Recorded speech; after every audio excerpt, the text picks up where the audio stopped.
Hello everyone, welcome back. Let's go and continue. Thank you. Is there a translation? Is there a translation of the sutras you're reading that we can get? Yes. So there is a book. There are two, to my knowledge, there are two English translations.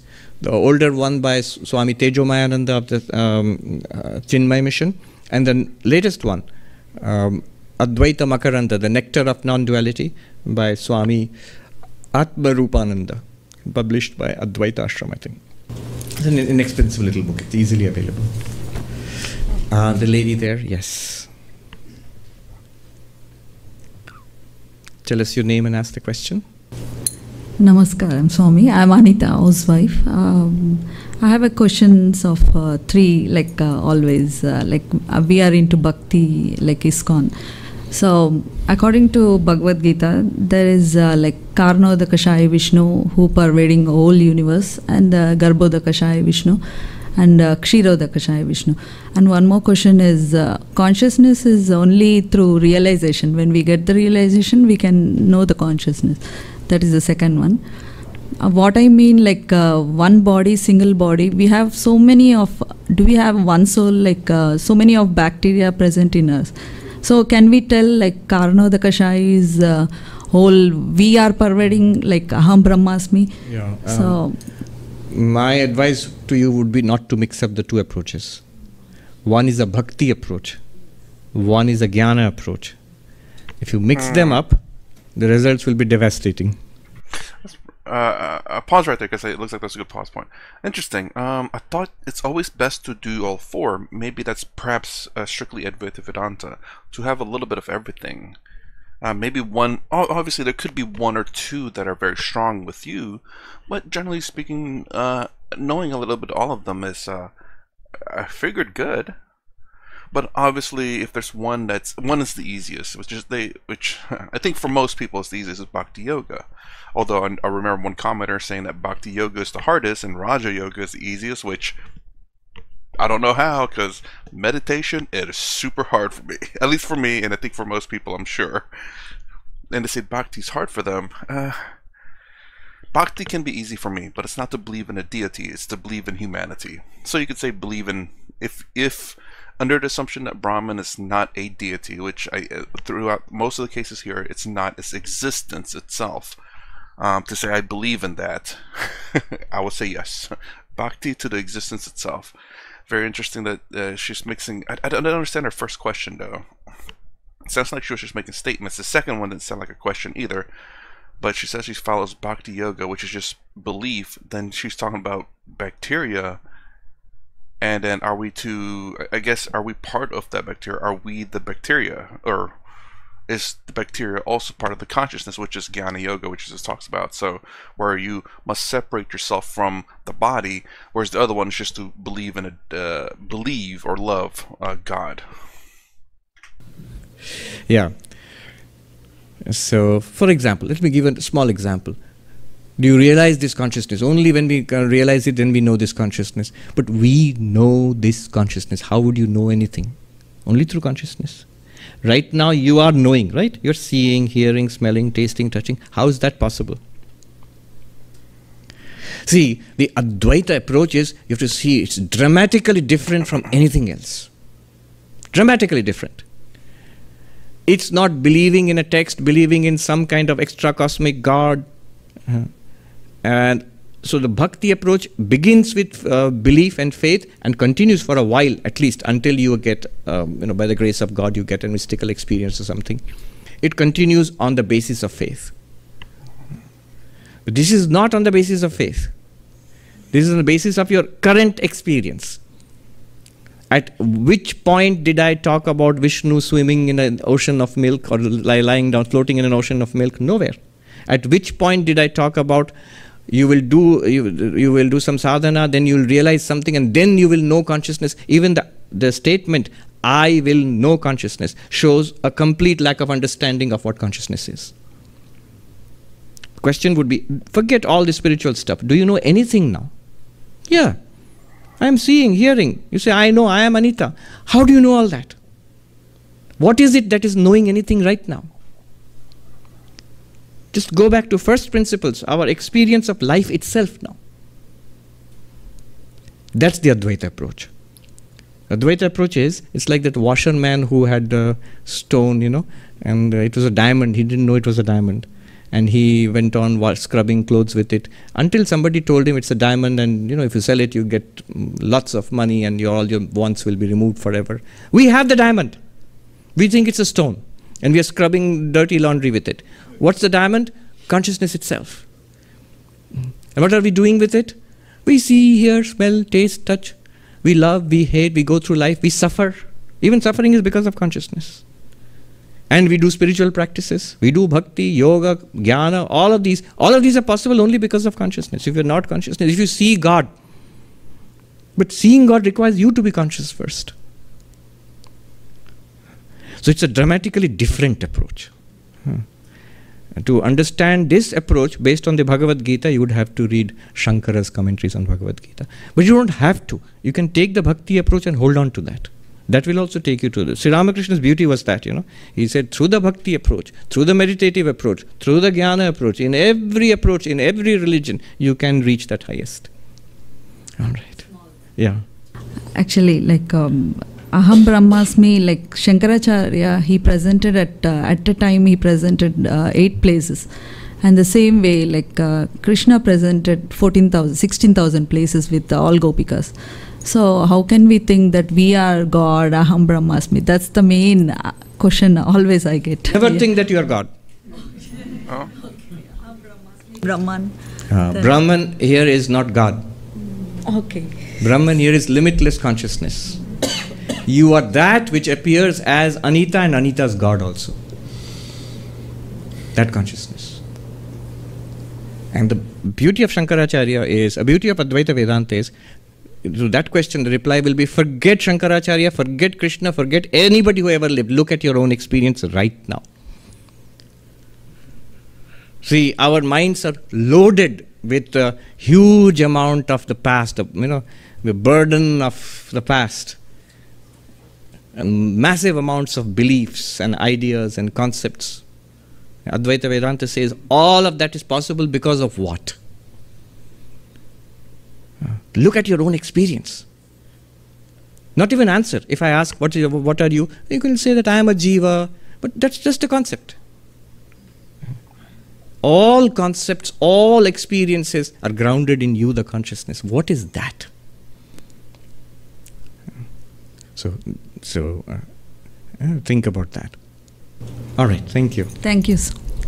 Who else wants to come up here? There's somebody right at the back. I'll come to you later. Right at the back. Please come up here and ask the question. I hope it answered our question. Come up here and ask the question.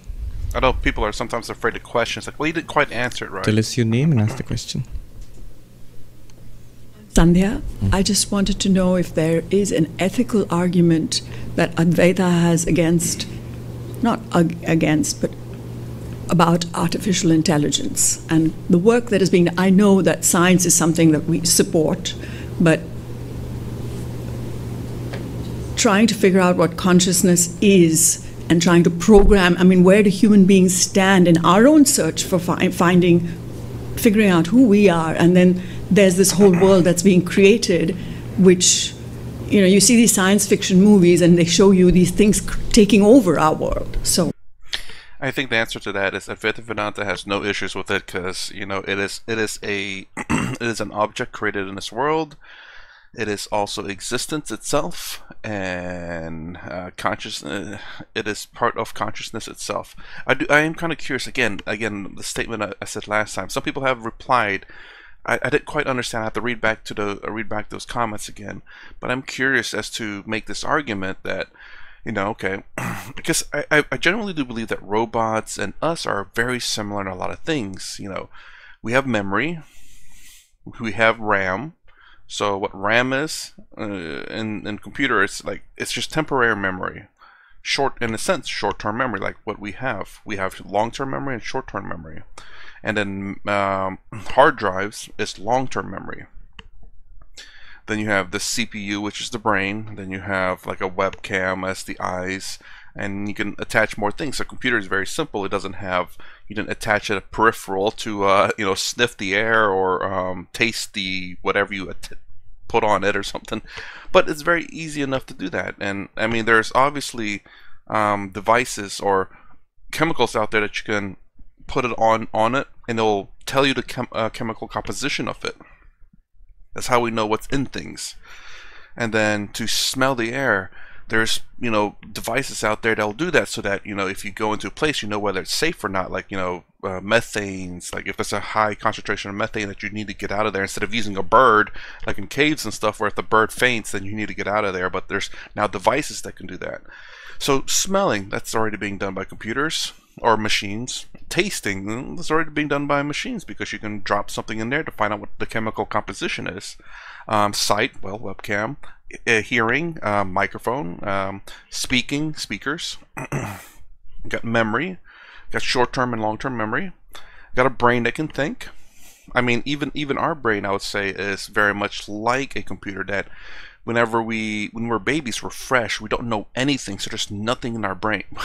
For the most part, but as we grow and learn, we create memories of things that say, okay, not touching that is very hot, or not touching that is very sharp, and that's the same thing that can be done with a computer program, where it learns like, oh, that is hot, that is very sharp, don't touch it.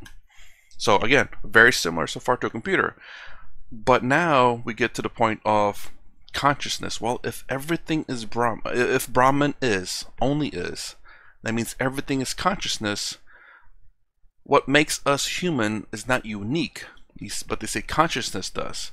Then if the computer is made out of pure consciousness with the same exact things as this flesh body has, then are we not the same? I hope that is clear. I tried the best I could. But I mean, again, a computer body and a flesh body are the exact same thing. A computer body will deteriorate without maintenance. A computer body needs energy to function, like ours.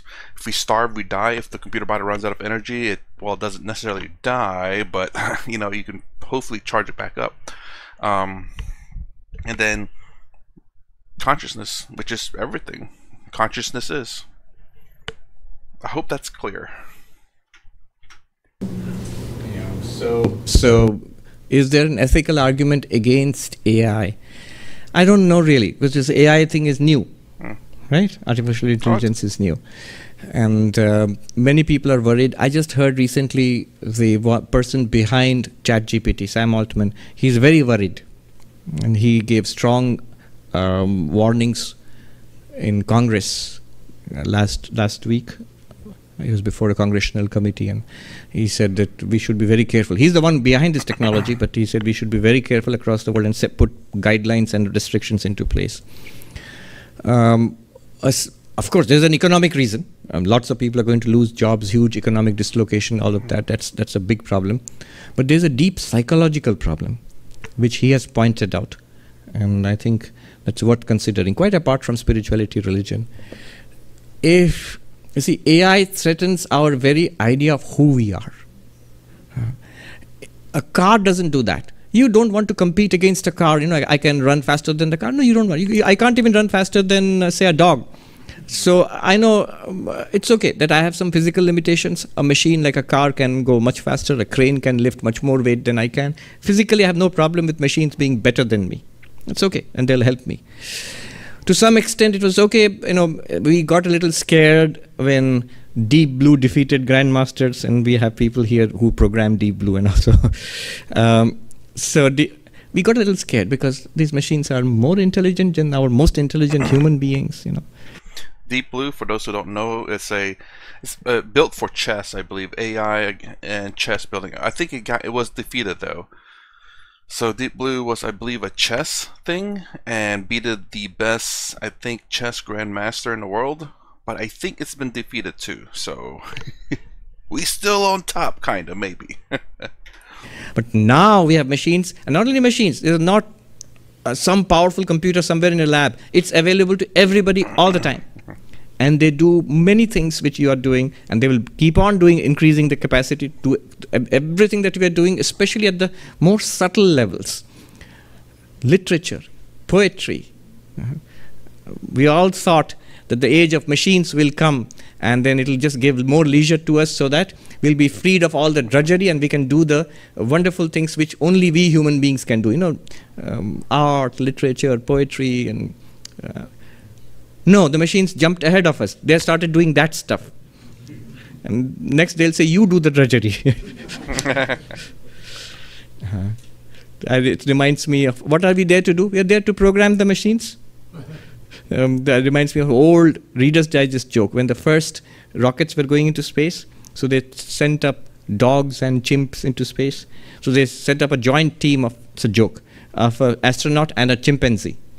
And all from NASA, Houston, all the time instructions. So Houston to spacecraft, to the chimp, do this, do that, and the chimpanzee is doing everything. The human being begins to feel useless, Finally, a command comes from NASA to the human astronaut, and the astronaut, at last, yeah, tell me, what do I do? Feed the chimp. Now that's the level we are coming to. Feed. Yes, a PhD in literature from a top university in the world told me that the job they can look forward to is teaching English to AI. And the other things AI will do. So that threatens our very psychological sense of who we are. That could be a very serious danger. Real quick, very interesting. So go back to the very beginning, kind of what he just started here. Are people afraid of AI? Yes, because the reason why they're afraid of it is because we don't know. We're afraid. Most humans are. I think all humans are afraid of the unknown. Why? Because we do not know. We don't know if AI will become a weapon against us, turn against us, or whether it be an ally. It could literally go both ways. That's what we're really afraid. If we knew for a fact that AI would be to our benefit and there's no downside, why would we be afraid of it? So that's the reason why we just don't know what it'll do. We're afraid of the unknown. We are afraid of being usurped. You can even say the equivalent to saying if the United States decided to attack another country, the people in that country, they don't know if their country can hold off against the United States. Well, maybe more like say a country with equivalent power. You don't know because you don't know the if your country is stronger than the opposing country, you're pretty certain that yeah, we'll win, and you wouldn't be in question. But whenever it's about equal power, maybe they're slightly stronger. You don't know. The unknown. That's the whole point I'm just trying to make. It's just the unknown is what we're afraid of. About creativity. Okay, the psychological. I think this is the reason why this is where Advaita Vedanta really helps, because because you wouldn't really worry about it. I don't think so. I mean, I don't. If the world is done by machines, I can still go have fun and do what I want to do. I still enjoy life. But the psychological part about people, this is a great example, and something that I complain about in this channel about Western, mostly Western people, but also I think developed areas. What I mean is that I think in developed areas, the three things that matter to us the most is fulfilled: water, food, and shelter. Once those are done, we have 99 problems. And something Sadhguru says all the time: once water, food, and shelter is done, we have 99 problems. If we're hungry, we have one problem. If we're thirsty, we have one problem. If we're in the rain and the elements, we have one problem. But any one of these three will have one problem, or two problems, or three problems. But that's it. If these three are done, we have 99 problems. and right now, I think the reason why people are complaining and revolting and doing all this stupid stuff is because they have nothing better to do. They're sitting in their brain thinking like, I need to do something. And also, this is something that I think is suffering from men in the Western world, and I'm sure it's more than just the Western world. Again, I think this is a developed area thing. So you look at the major cities in any country, even if not considered to be modernized or whatever, as long as they have a developed area, you can probably see it there. And they lack a purpose in life, and I think that lack of purpose can make them wander. So man, I don't want to bring this up, but there's a very high, well, let's bring it up. the very high suicide rate among boys here, because I think I genuinely believe this, in the Western world, men are generally treated not as well. It's not to say that we're treated like trash, that men are treated like trash generally, but there is definitely this negative connotation towards them. And also, like they can't do anything right. Let's put it that way. Then there's no major battles to fight. Jordan Peterson says that men needs a dragon to slay, and what he means by that is that we need a purpose. We need to fight as a purpose for something good and grand. So now that not only do you have nothing to fight for, and you're looked at something evil to some degree, you're like, I need to get on the good side. If you can't get on the good side, you might end up, you know. So, and that's why you have these people that are wandering and like stop oil and all of that stuff. Don't get me wrong, I think their message is great, but they need to donate money to help fix the problem, not just glue themselves and splash tomato paste on whatever. Like, that's literally not doing anything, they're just making things worse, because when they glue themselves to the ground, people are burning more gas, and then now they have to go get more gas. They splashed oil, I'm sure some kind of chemicals in there, it's needed some type of oil. Now they have to produce more chemicals, etc. You get my point. So in a developed area, if there's no sense of purpose because machines are going to be taking it, a lot more people are going to be lost because they need a sense of purpose. They need a purpose in life. If you know Advaita Vedanta, or at least I think so, I'm sure so, that you won't really need a purpose because you just, like Sadhguru would say, your purpose is life. Enjoy it. Okay, enough talking. Yeah. But my question was in terms of religion, in terms of following the path of realizing God. Yeah. Obviously, it's as human beings that we can find enlightenment or otherwise. But this whole, I'm not clear in my question completely. Okay. I'm not going to ask. Nobody's clear. Don't worry. Nobody's clear. We are all trying to formulate and reformulate. Like, all right, what's the argument for religion? Question. I think I know what she's trying to say. Excuse me. So I think what she's saying is that how does AI affect religion? How does AI affect bhakti yoga? How does AI affect our ability to realization? It doesn't. At least I think that's what she's trying to say. As a matter of fact, it could make it easier because you now no longer have to worry about, oh, do I need a job? Do I need to make food? Do I need to do anything? I mean, oh boy, here we go. Here goes another big one. Okay, so I think women in the West, and again, I think this is mostly in developed areas, not just the West, but it does show up in the West a lot. They're being, again, in the West particularly, I repeated myself, but I think it's in developed areas. They're starting to fight back against men. Because you look at certain channels on YouTube, you can see they ask, oh, do we need men? Do we need men? And I say, no, we don't need men. Don't need men at all. And there's a lot of course, people who hate men. And it's only because we've tamed the world. And for example, like women used to cook, clean, and wash the clothes. Well, now there's a washing machine that'll wash the dishes. There's a washing machine that'll wash the clothes, and there's a dryer that will dry the clothes. A lot of things that women were dedicated to doing, because it's I won't say it's difficult, but it's time consuming, that would normally be done by them, and the men would go work. Well, they can get done with that in about an hour, and then there's nothing else to do. So if you can do all the household chores in an hour, you have 8, 9, 24, so 15 hours of what else you're going to do. So now they can work for 8 hours and do everything in 1 hour. But now they're like, well, since I'm working, we're equal here. Now you do have the house chores kind of deal. And I'm not saying this to say that all women are doing this. It's just more along the lines that we come to make our lives a lot easier, that we're wanting again for purpose again.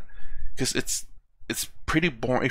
If you need a purpose, you need activity, you sitting there, you're wondering, what are you doing with your life? I have no purpose. You need a purpose. Whereas I think if you're following Advaita Vedanta, or perhaps some other Eastern philosophy. Let me just put it that way, really. I think you don't need a purpose. They're just things that needs to be done, but some people see that as purpose. Oh, I need to go work. Oh, I need to contribute. Oh, I need to go wash the dishes. It's like, no, washing the dishes is a purpose to some people, but it's something that needs to be done. So you used to provide purpose, like, oh, I'm doing something great for our family, which it is true. But now, that's been condensed to 1 hour. Pop the dishes in the dishwasher, push a button, it'll wash the dishes for you.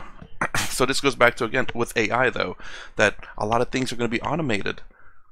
I mean, I have an essay for school. Type my essay. AI, please. Click.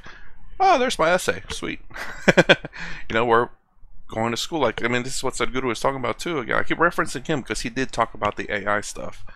He talks about how it's going to make, I won't say humans obsolete, but obsolete in terms of needing to learn, needing to do things, because AI can handle all of that. Now we can live life. I think that's what she's asking. The lady there who had raised her hand, please come on up here. And then we'll come to you next.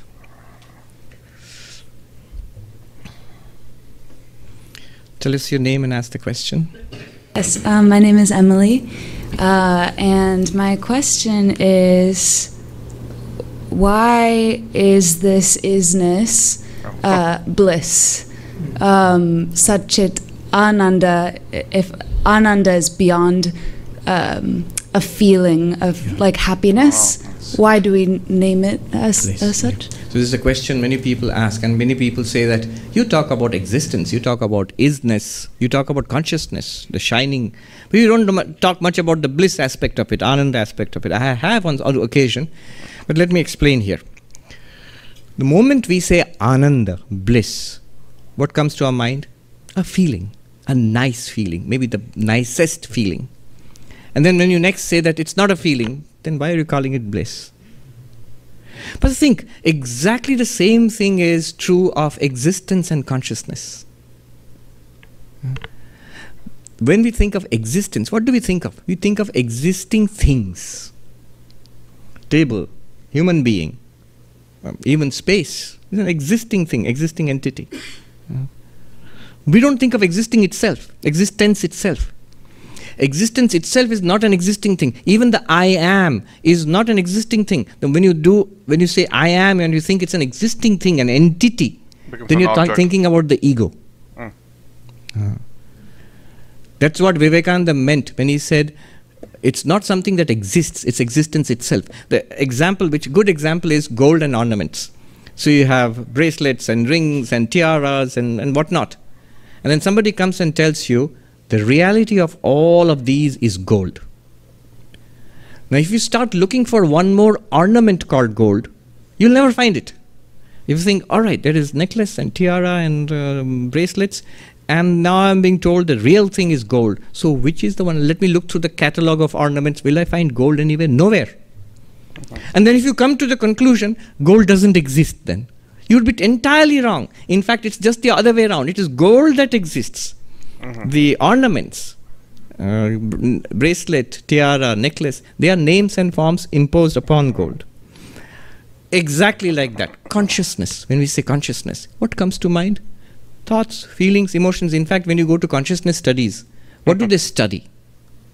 If you ask a consciousness studies expert, a philosophy of mind expert, they do not distinguish between mind and consciousness.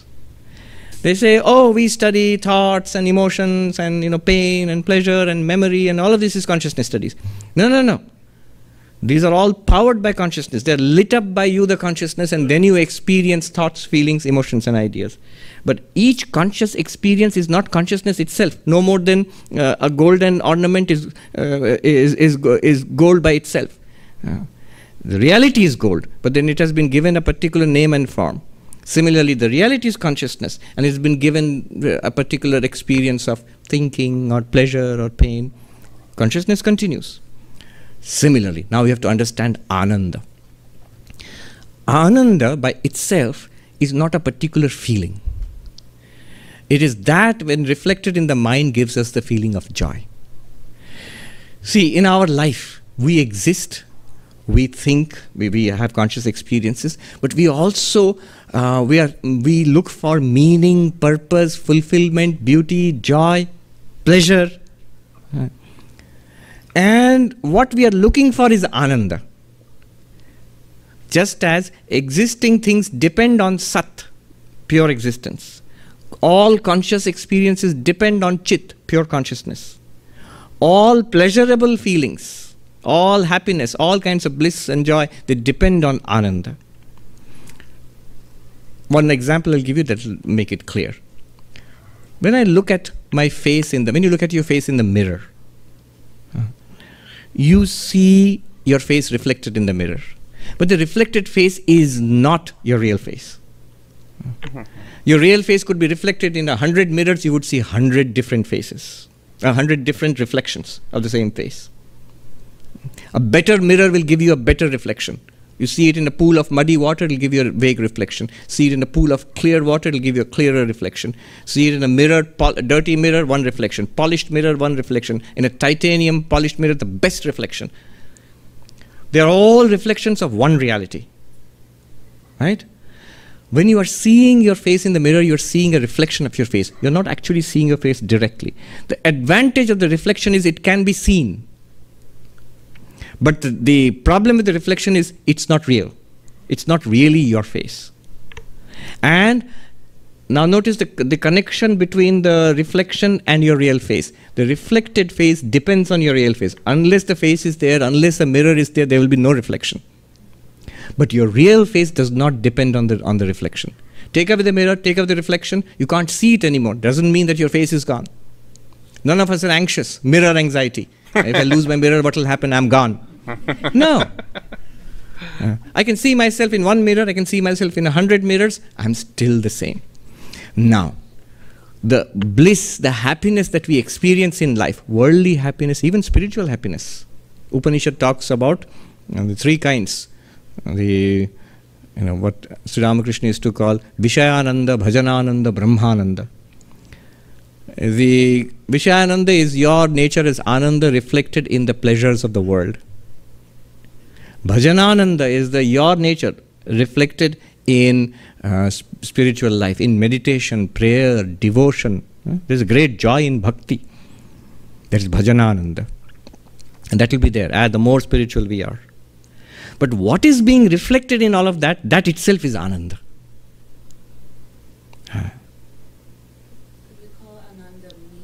Oh, real quick. I had it at first when we first talked about it, but I like that mirror explanation. That mirror explanation also, to me, explains Maya so well. Because Maya is, well, maybe. Let me throw it out there and let me know what you guys think about this. So, we cannot see our true face. We cannot experience it, and we can touch it, but we can't, well, we can smell it maybe. But, so we can't see our true face, right? Let's do this sight only. We can't see our true face. But we can see it through a mirror. The mirror we think is the real face, but in reality it's not. So the mirror itself is Maya, reflecting the face.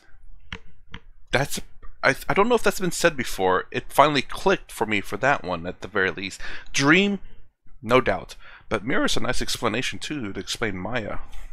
I guess a dream does it too, but I finally, that mirror one just really clicked really well there. So basically, what we look in the mirror is what we think is real, but in reality it's not. And what's real, it's very difficult to experience because we can't see it. We can't see our face without the mirror. We cannot see our face without Maya. And the Maya is an actual, I don't know if this is right or not, but just say it's an actual object. And the object is not real. It's just a reflection of Brahman. That clicked for me. Now the object part, that's questionable, but just the fact that, you know, Maya is the reflection. But I always said Maya was a misunderstanding of reality. I think I can still stand firm on that one. But anyways, let's continue. Yes, you can call it meaning. You can call it meaning, purpose, beauty, joy, pleasure, all of that. Think about it. The three great questions in philosophy. What is real?